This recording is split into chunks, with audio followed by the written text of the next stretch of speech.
Narsimha has joined. Yeah. Please welcome Narasimha ji, you know, to the workshop. And I think I have not done a joint workshop with Narasimha Rao probably for a very very long time. Probably last time probably we did something together like this was in 2007 and 8, 2008, right? Am I right, Narasimha? I think you will be muted. No, he's on mute. He can unmute. Yeah. Just unmute it. Yeah, I've asked him to unmute. Yeah. I didn't hear what you said, Manish. 2007-8 what? Yeah. The last time I think we were probably together like this on a. I mean, even if it were that was where we were touring physically, but and it was a very different time, and we were both very different and probably a bit fitter in fitter condition. I don't know. And younger.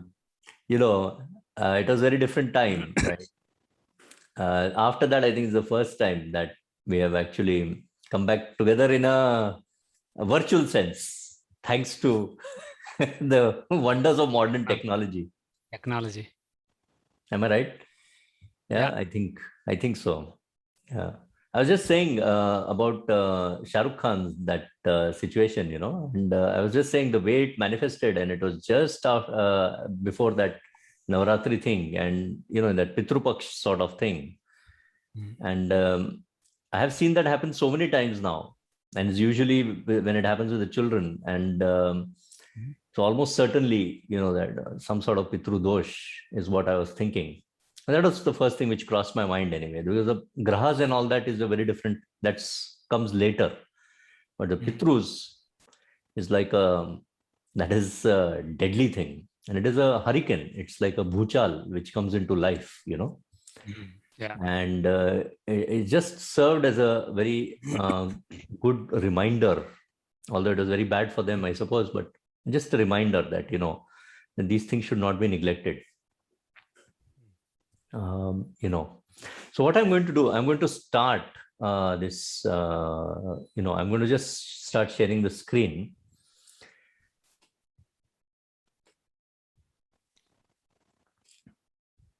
So I think everybody can see this. And so there we are. Yes. Right. So welcome to everybody who has joined, and of course we'll finally put this up on YouTube as well. And we are talking about we're talking about the different ways and means in which you can date the Mahabharata war. And there are, in general, I just want to give a introduction and then we'll take it from there. And so there are 4 types of dating efforts of the Mahabharata.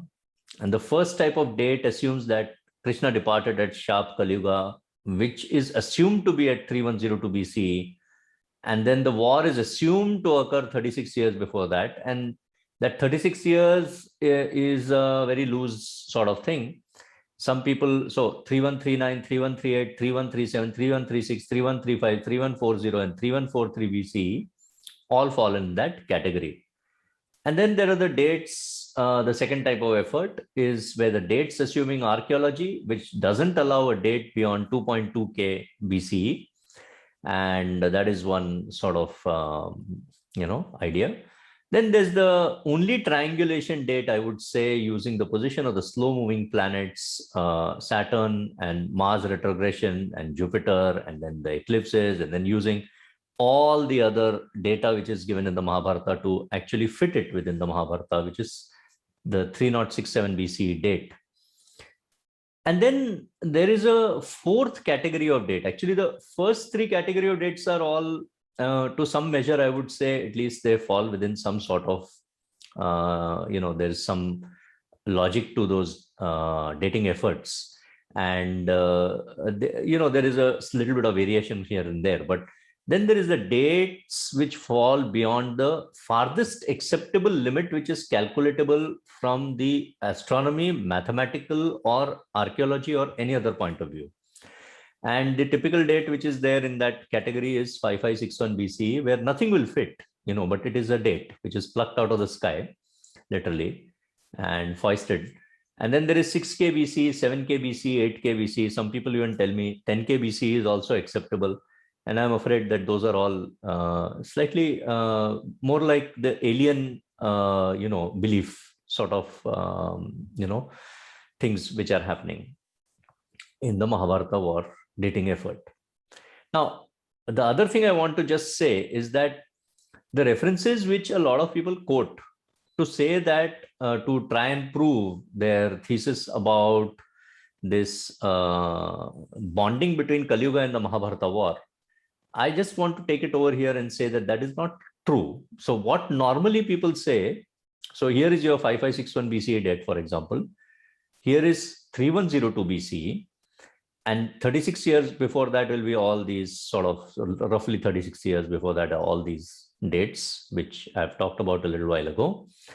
And then actually the Mahabharata war actually occurs after that start of Kali Yuga, because Kali Yuga has clearly arrived before the Mahabharata war. And this is actually something which I have not really covered to that extent or concentrated to that extent to at this point, because the 3067 BCE date is not dependent on the date of Kali Yuga, which there are lots of ideas about that Kali Yuga date. But we accept generally as a matter of tradition and believe that Kali Yuga tradition says 3102 BCE. That much we accept. But the war is occurring after that. And why do we say that? So what is the evidence against the belief that Krishna must depart at 3102 BC or at Kali Yuga in this manner is that in the Mahabharata itself, there are some verses. So the first verse I want to point out over here is the verse which is occurring in Shalya Parva, which is Praptam Kali Yugam Vidhi Pratidnyam Pandavascha. So this verse is very clear. Praptam Kali Yugam, Praptam, right? So it is basically saying Kali Yuga has arrived. I mean, has already arrived, is already there. So when Kali Yuga is already there, the question of, Kali Yuga coming afterwards, that is not going to arise, right? So Kali Yuga is already running at the time of the Mahabharata war. According to the Mahabharata, and this is one of the clearest references, there are many other references, but this is the clearest reference for that. So Kali Yuga must have definitely arrived before the Mahabharata war. There is also Srimad Bhagavatam Canto 1. And I'm just taking a translation from, which is the accepted translation. In fact, traditional scholars quote this translation. But I want to point out what the translation says. And it says, when the personality of Godhead, Lord Krishna, left this earthly planet in his form, in that form, from that very day, Kali, who had already partially appeared, became fully manifest to create inauspicious conditions for those who are endowed with a poor fund of knowledge. Now, this is such a interesting sentence, because how can something start if it has already partially appeared? So basically what we are saying is, how can something be described as partially manifest until it is already present already, right? It's already there. So Kali Yuga has already arrived before the Mahabharata war. And Narasimha is wanting to say something, I think. Not really wanting to say, but I just wanted to clarify. This translation is from Srila Prabhupada, right? Right. Yeah, so that's a good translation. And in Dasas, we have this concept, even though a Dasa may start at a particular date, there is a Dasa Sandhi period. So for a while, it may not be fully effective. After a while, it will be fully effective. So it may be something along those lines. So it already started, but its full effect will be a little later. Yes, perfect. Yes. And so that also fits again with the thing. Thank you very much. Yes. So Kali Yuga has arrived before the Mahabharata war.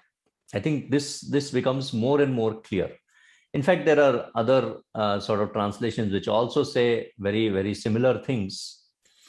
So the references are showing that Kali Yuga clearly arrived before the Mahabharata war, in which case the 3136, 3137, 3138, 3139, 3140, and 3143 dates, those are wrong, because from the very viewpoint of Kali Yuga already having arrived. And 5561 BC is, of course, it's debunked from the start, right? There's no rhyme and reason to that date at all from that point of view. So then the thing is, so those dates are getting debunked, right? And then what is the inference to that is that the Mahabharata war must occur inside the 50 to 100 years after the onset of Kali Yuga. That is the 3102 to around 3020 BC or so, that sort of rough date we are talking about. And how to make that date finer, how to make it, fit properly, how to find out is, well, why don't we look at the slow moving planets, which is Saturn at Rohini? And there are two verses which point to Saturn being at Rohini. And Rohini Saturn is well known for its destructive potential. And the major wars of the last few centuries are starting with Saturn at Rohini. Bangladesh creation, the Battle of Stalingrad in World War II, even 9/11 have occurred there. So really, it makes sense, especially when there are two verses which are giving that quite clearly. Saturn at Rohini is such a powerful thing in Hindu Jyotish also. We must search for a year in that particular margin with Saturn at Rohini. That is, the full methodology of doing it in a completely different manner is given in my book on the modified theory. I'm just pointing out over here that this is yet another way of looking at the idea. Yes, Narasimha. Yeah, I was going to say, just re-emphasize, you already said it. Apart from the fact that this is known in Jyotish to be an important combination for wars, Vyasa particularly mentioned Rohini Saturn. So that is something that people should really note. That is the primary point. And secondary point is that it also started many other wars. Yes, absolutely. Yes, absolutely.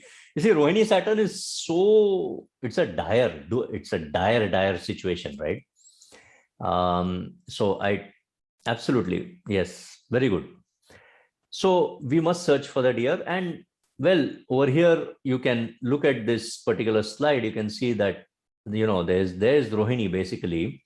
You can see Saturn is absolutely at Rohini. You can see that, the two limbs of,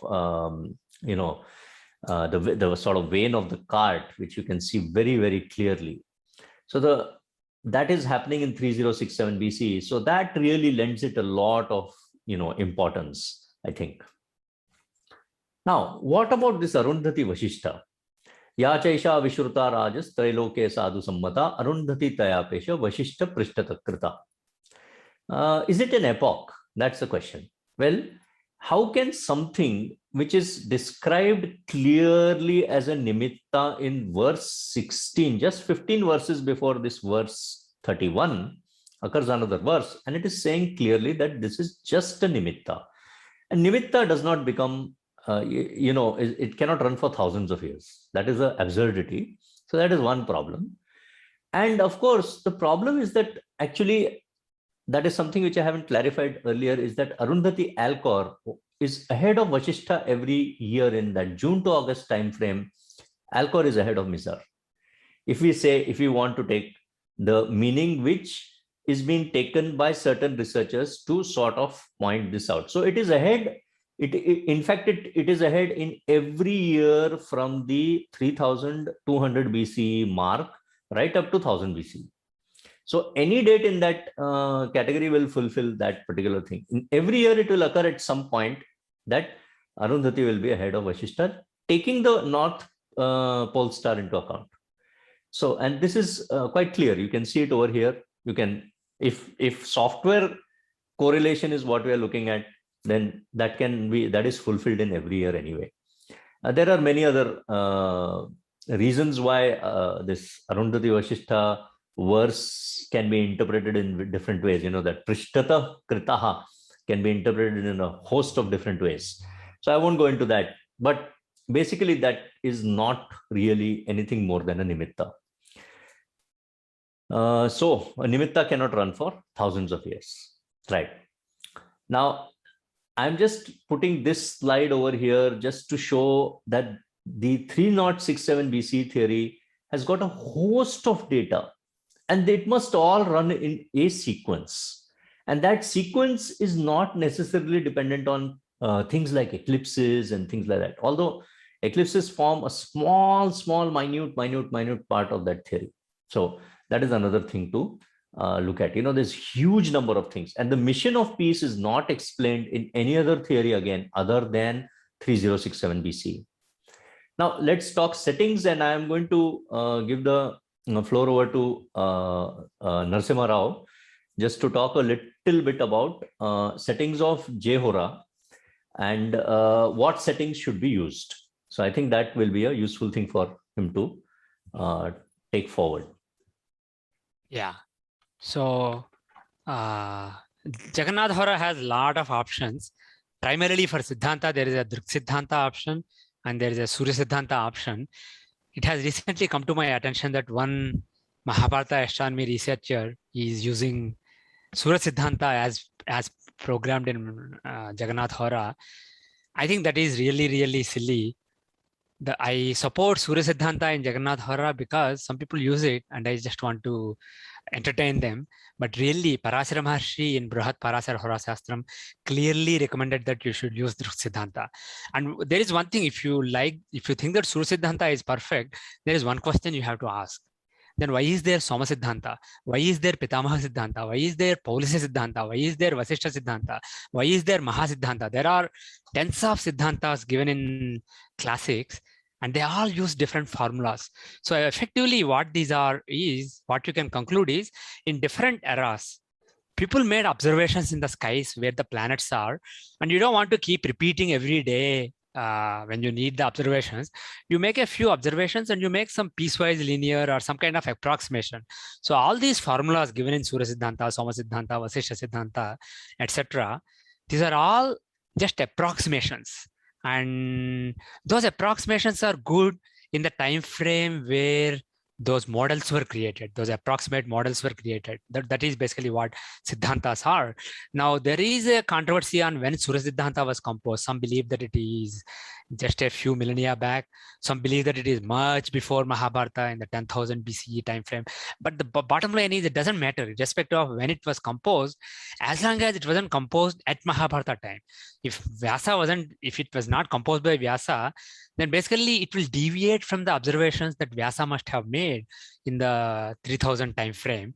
So that is one thing. The other thing is, in some versions of the Siddhantas, they actually parameterize the formulas. Instead of having a static formula, there are some parameters used in the formula. To give a simple example, instead of saying 2x cubed plus 3x squared minus 5x plus 4, you can say 2 plus a times x cubed plus 3 minus b times x squared, like that. Basically, those a and b may be 0 at one point of time, but they may be 1/8, 1/16 at a different time. So you introduce these parameters. They're called bijas. So there is what is known as bija samskara. So again, what unfortunately happened is people came up with formulas for these bija samskaras. So the model that Jagannath Hora has for Surya Siddhanta, it uses a bija based formula, but those bijas are adjusted from one time to one date to another date using a static formula, which is really not a wise thing to do. What was originally meant by the creators of the Siddhantas is, you actually make fresh observations for your time frame, and then to fit those observations with the formula that you have, you arrive with the values of those bijas, those parameters that are present in the formula. But again, if you do that, it will be accurate for a small period of time. After a while, the error will start to creep up.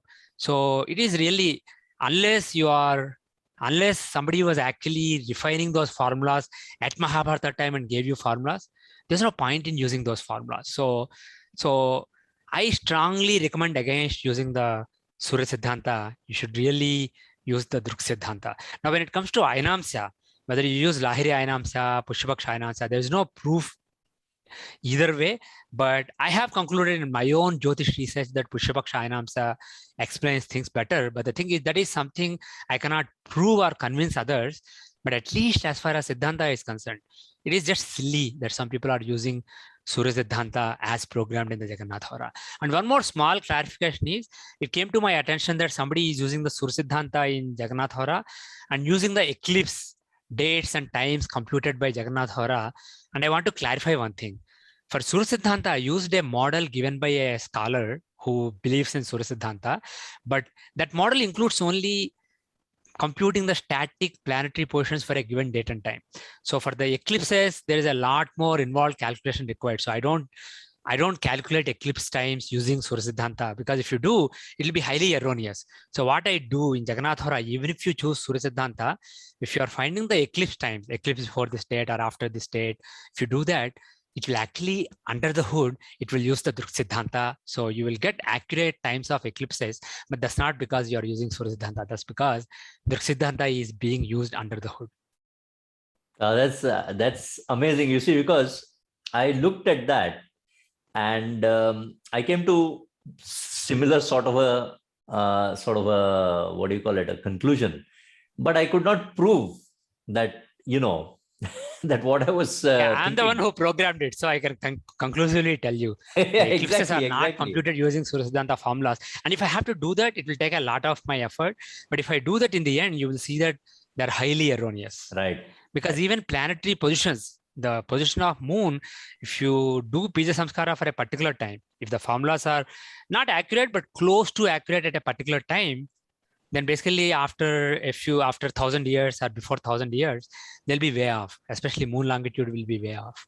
Whereas with what we do is, see, the formulas are somewhat piecewise approximations. Whereas what the modern software does is, we have observations not for a few points, but several points made by JPL, the Jet Propulsion Laboratory of NASA.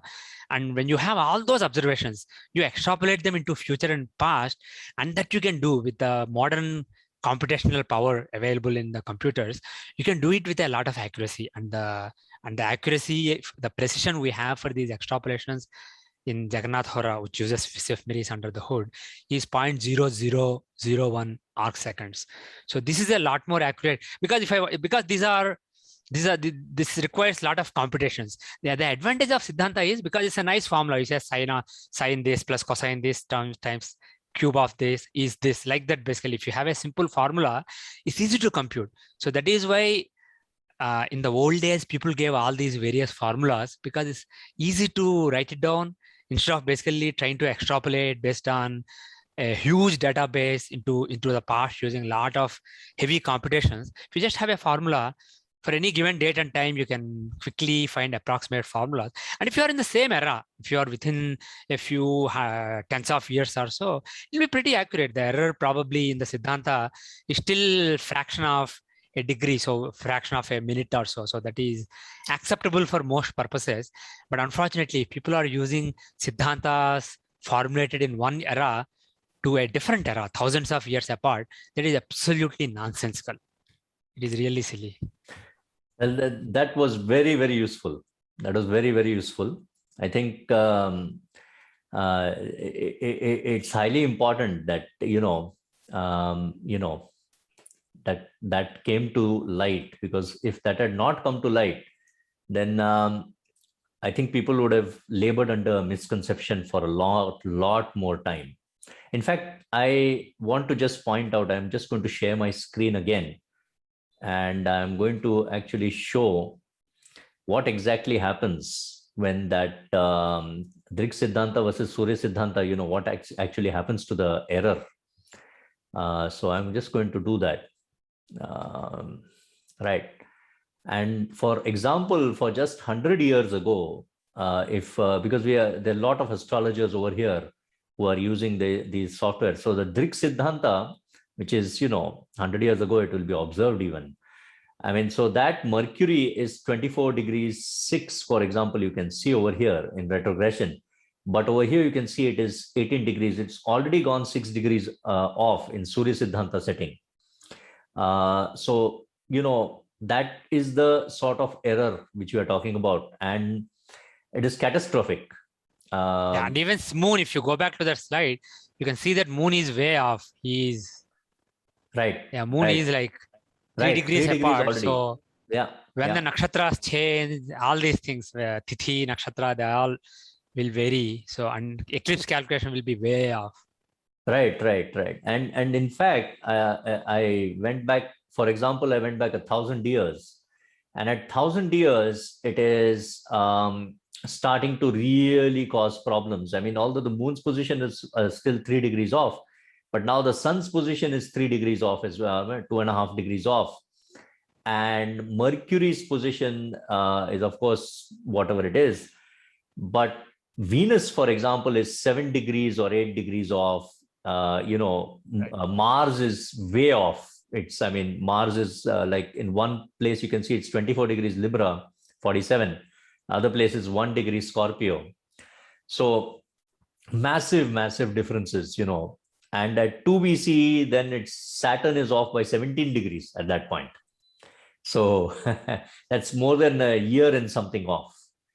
Right. Now, the thing is, if the formulas that are used, if somebody did Bija Samskara of those formulas, the parameters in the formulas were adjusted based on this, the first window you showed, the Druk-Siddhanta observations, if somebody fed in those values and tried to get as close to those values as possible and adjusted those parameters, you could perhaps get a better accuracy. And that is the original intent of Siddhantas.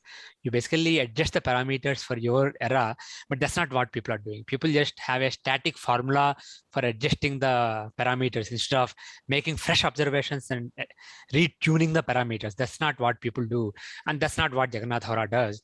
So the thing is, the way Siddhantas are used, it is really dumb. And now one last point is, if you were to make fresh observations for your time and adjust the parameters, what's the point? Just use the observations anyway. Right. Because when you don't have computational power, you want to use a formula to quickly calculate, then it makes sense. So bottom line is, all these Siddhantas are relevant in the age of modern computers. Right. Absolutely. No, I mean, I concur with this. And in fact, I looked at 2 BCE, for example, which is -1. And at -1, Saturn is off now by 17 degrees. You can see 5 degrees 48 in the Drik Siddhanta is now 23 degrees and 26 minutes.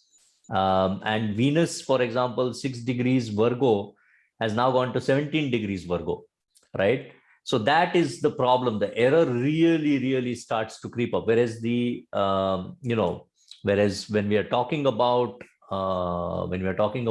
the Drik Siddhanta, when we're talking about Swiss ephemeris, when you're talking about JPL, talking about NASA's JPL laboratory, those basically are giving you, really,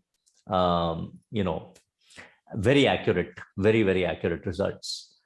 Right. So, I mean, that is the next thing which I wanted to do. And thank you very much to, Narasimha for taking out some time and actually coming and, doing that. And so go on, Narasimha. My pleasure. Right. And, now what I'm going to do is I'm just going to go on to Bhishma Moksha, because I think it's very important to get to the bottom of this thing, that why Bhishma Moksha cannot occur beyond the 3000 BCE setting, 3200 BCE maximum. But before that, I just want to point out that the maximum lower limit, right, for Mahabharata, in my estimation, and D.K. Hari, who is another researcher, will tell you actually 2400 BCE. I take a slightly more conservative effect that not after, so it cannot occur after 2200 BCE. Mahabharata cannot occur, and that is because of the Yamal Arjuna tablet, which you can see over here. It's rather unfortunate. We should actually ask this back. So this was excavated from the archaeological site at Mohenjo-daro, Larkana district, Sindh in present-day Pakistan, and it was excavated by a British researcher, Mackay, right? And if Mackay said that it was effectively, depicting Krishna, and the cursed Gandharvas identifies as Nalakubara and Manigriva emerging from the tree, and so on and so forth. You see, if that is the opinion of Mackay, then who is not even coming from our point of view, then it really holds a lot of weight. And The dating of that tablet is conservatively, I would say 2200 BCE. If we take that even, then the Mahabharata actually straight away comes into the 3100 BCE time frame. So that is the other thing to note. And the upper limit of Mahabharata I take as 3200 BCE based on the Magha Shukla Ashtami verse. And what I'm saying over there is that the winter solstice essentially becomes at Satabhisha in Mahabharata time. So the vernal equinox must come to Rohini. And Mahabharata can therefore never go beyond 3200 BC. And what do I mean by that?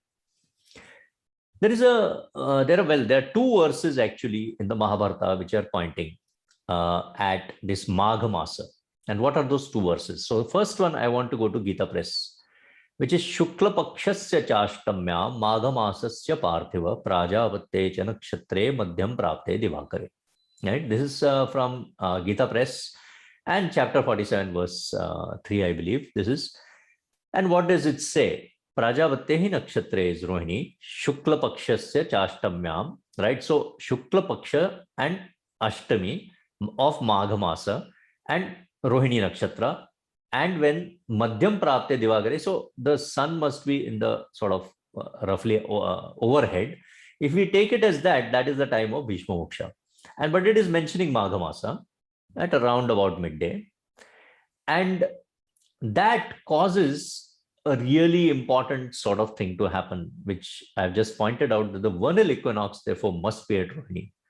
And if the vernal equinox is at Rohini, there's no question that Mahabharata will never go beyond 3200 BCE. That is one thing.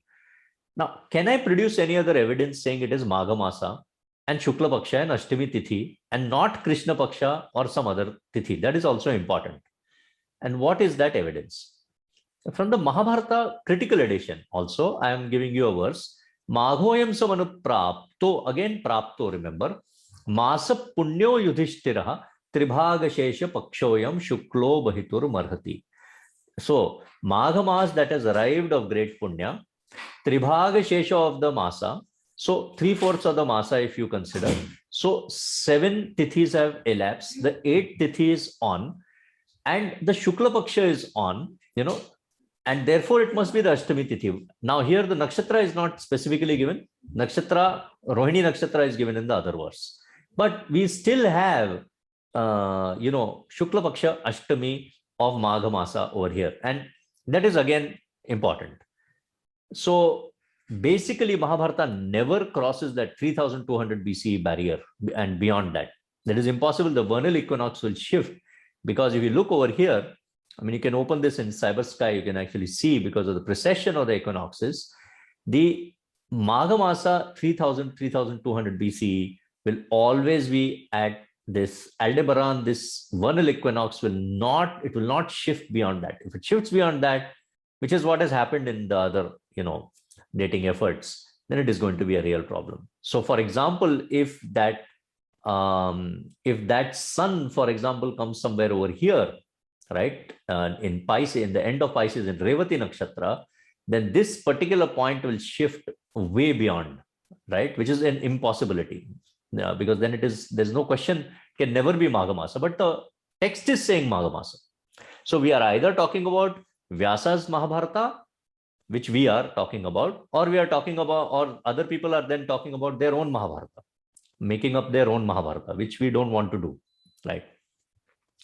Now, what about this business of 4th day post-winter solstice? Because I am saying that the Bhishma Moksha should happen only on the 4th day post-winter solstice. Why am I saying 4th day post-winter solstice in my theory?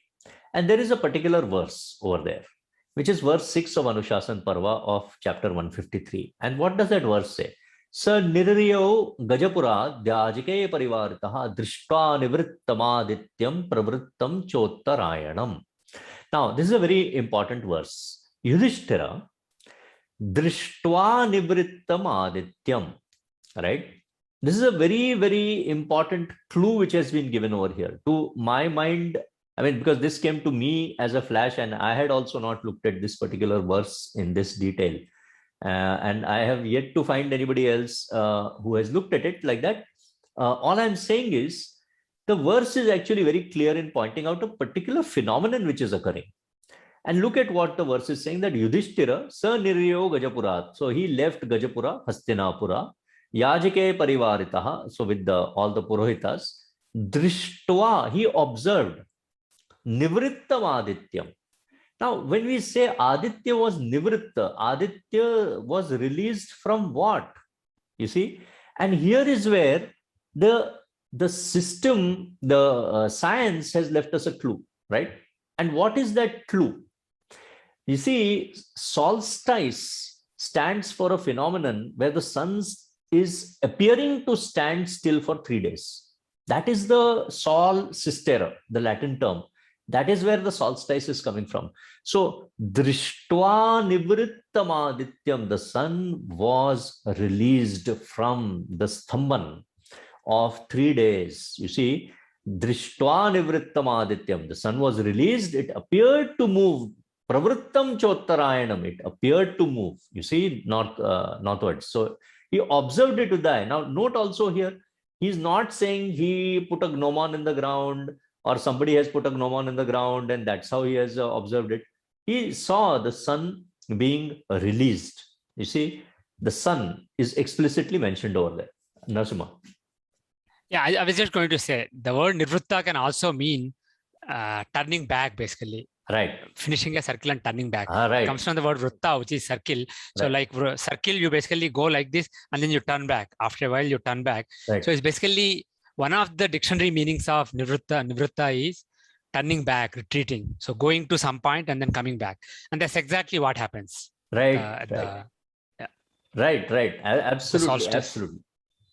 In solstice, therefore, this is a perfect explanation actually. Nivritta Adityam. Yeah, very good. Yes. He went as far as possible to the Dakshina side, and now he starts the Uttara journey. Right. Journey towards the north. And so therefore, this can only happen on the 4th day.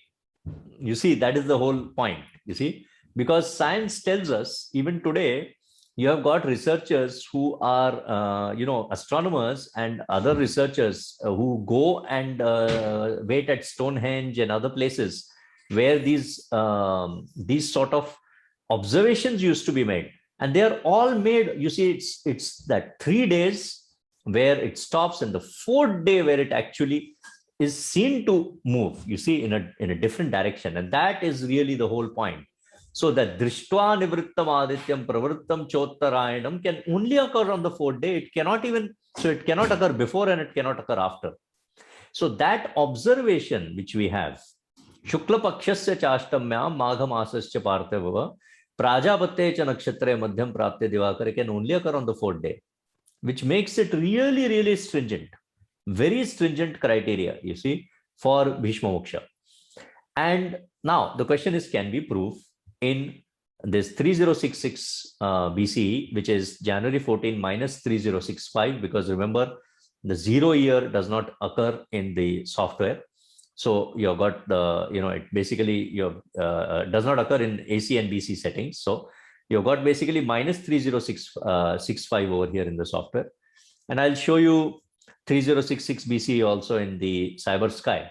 But you can see over here very interesting sort of a thing which I'm going to show you.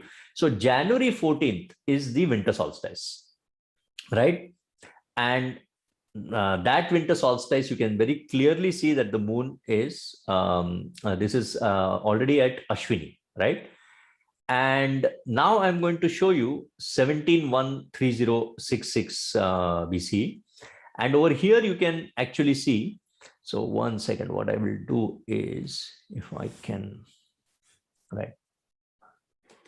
Manishji, just update, Shri Iyerji has joined. Oh, fantastic. Namaste, Shri Iyerji.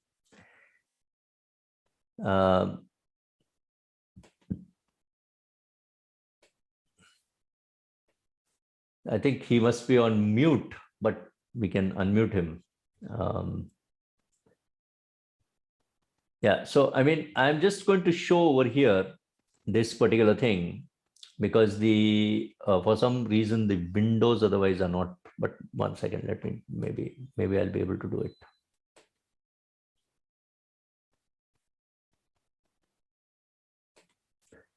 Right. And I just wanted to show over here that this is Taurus, and you can see very clearly on that particular day, you see that this particular thing, this moon is exactly at that the 7 elapsed and 8th tithi, essentially. So that is very important to note. And before I go to that other one, what I'm going to do for 1 second, I'm just going to stop the sharing. And what I'm going to do is I'm going to share my screen and bring up Jagannath Hora. And I'm going to just share the Jagannath Hora. And in there, I'm going to go and bring up, if I can find it, Bhishma Moksha. And what I want people to see over here, so I have now got up the January 17th, because I just wanted to show that the January 14th one, which I showed you, was the winter solstice. Now the January 17th. So basically 14, 15, 16, and 17, if we take like that, now what you have got over here is that the moon, you can see over here, is very clearly at Rohini Nakshatra.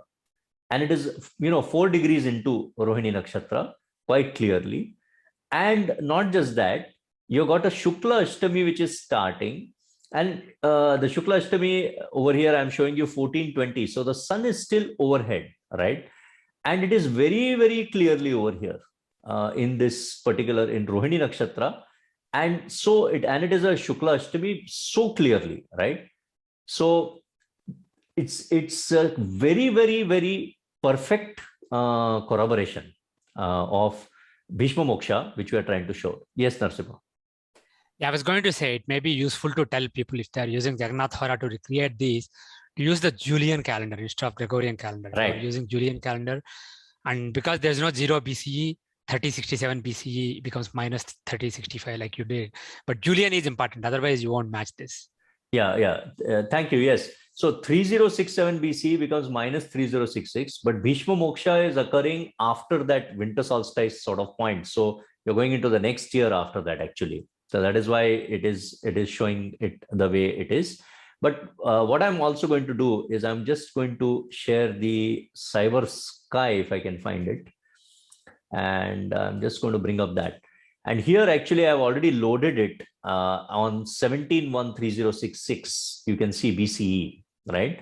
So this is just because remember, the war is being fought in 3067 BCE, November 25th to December 12th. And then after that, we are going for a period of time, which is, if we count from the day Bhishma is entering the battlefield, from where he's actually, from before the war, 3 days, that is your 58-day timeline, because he says, that he has spent 58 sleepless nights. And then he says, on the bed of arrows, it feels like every moment was like a century. But people have extrapolated that to mean that he has spent 58 nights on the bed of arrows. Now, that is not true, you see. He says, Ashtapancha Shataratreha Shaina Syate Ye Gataha. See, very clearly, I have spent 58 sleepless nights. And then Shareshu Nishita Agreshu Yatha Varsha Shatam Tataha. So then that the next sentence is basically, there are 2 different sentences almost, which are being spoken by him, almost as like an afterthought that, that is what has happened. So I'm just showing you over here 17/1/3066 BCE. In Cyber Sky, it's actually, beautiful, because here the horizon is shown. You see, and you can see a slight, this elevation which is there. So for the observer to observe the moon is very important. And that is why the moon would have had to come up to a certain point of view, you see, in the sky. Yeah, so even if you're standing on a flat ground like Kurukshetra, right?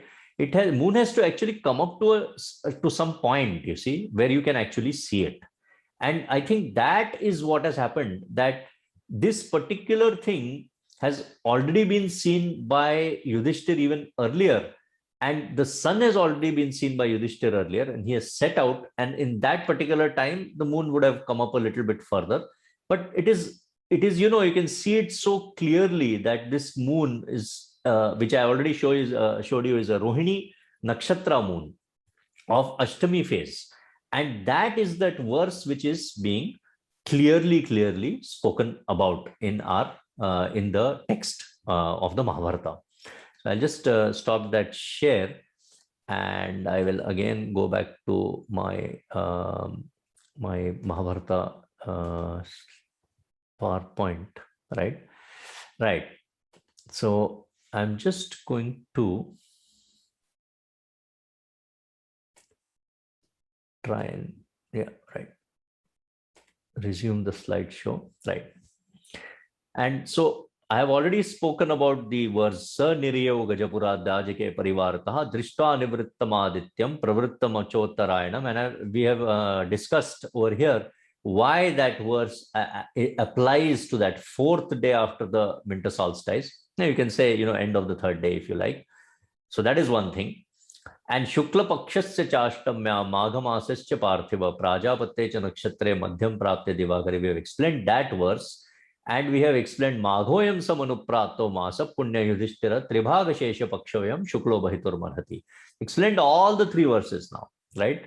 And we have explained why it has to be a Shukla Paksha, Ashtami Tithi, Rohini Nakshatra, and fourth day after winter solstice, right? Now, let us go to this 5561 BC theory, because I have shown you why in 3067 BC, the year after that, it is absolutely perfectly fulfilled, this Bhishma Moksha, right?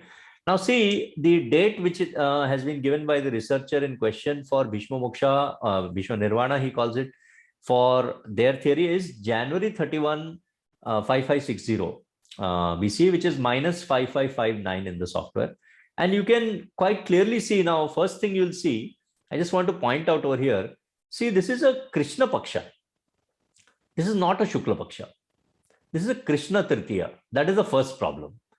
It makes no sense for Bhishma to wait all this while for a Uttarayan. And in the Bhagavad Gita, it is talking about going in Shukla Paksha, where you are getting moksha, and then Krishna Paksha, where the yogi has to come back.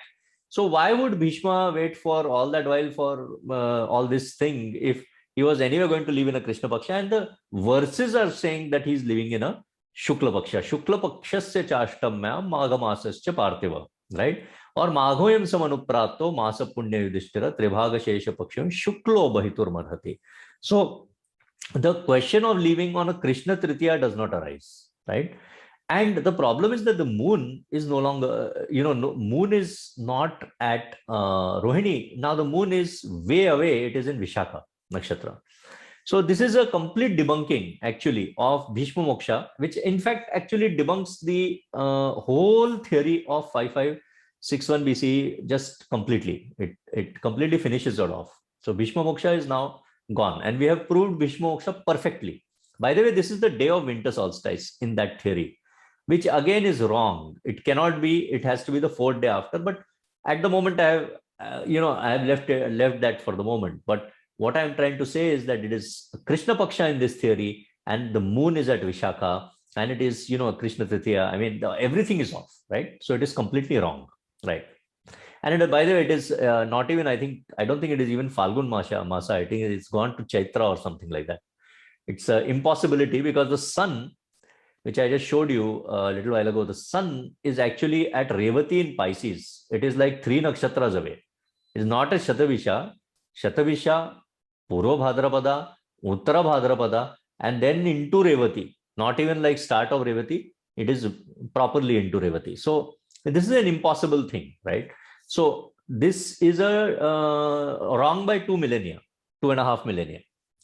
From that sun data itself, that it is wrong, right?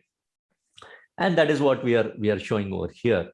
That is where, that sun comes at winter solstice. It is an impossibility, 31.15560. So it is debunked. Now, what is the other thing which supports the 3067 BCE hypothesis is that the great Saint Madhavacharya, who is, appeared in 1237 AD or 1238 AD, if you like, And he has said that Chatussahastre Trishattottare Gate Samvatsaranam tu Kalau Prithivyam Jata Punar Vipratanus Sabhimo Daiter Nigudam Haritattamaha. So he says in his last appearance as Bhimsena, approximately 4,300 years have elapsed, which again comes to around 3063 BC or thereabouts. Again, it's very close to this 3067 BC date.